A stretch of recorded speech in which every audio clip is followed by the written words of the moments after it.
சென்னை மாநகரத்தின் பரபரப்பான ஒரு காலை வேளையில் மாநகர பேருந்தில் பயணித்த போது மேம்பாலத்தை கடக்கும்போது கண்ணுக்கு குளிர்ச்சியான இயற்கையை ரசித்துக் கொண்டு சென்றேன். அப்போதுதான் அந்த அதிசயம் நடந்தது.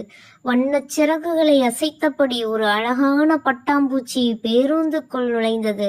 அதை பார்த்த முதல் நொடி என் குழந்தைத்தனமான மனம் சந்தோஷம் அடைந்தது, மனதை நிரப்பியது.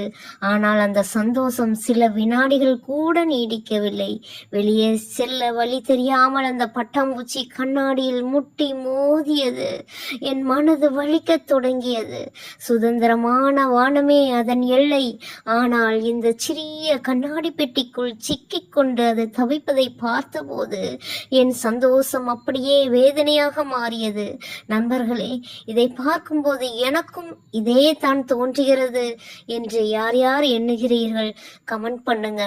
பட்டாம்பூச்சியின் நிலை சில நேரங்களில் நம் வாழ்க்கையும் பிரதிபலிப்பது போல இருக்கிறது அல்லவா? உங்களுக்கு இதே போன்ற உணர்வு ஏற்பட்டிருந்தால் கமெண்டில் சொல்லுங்கள்.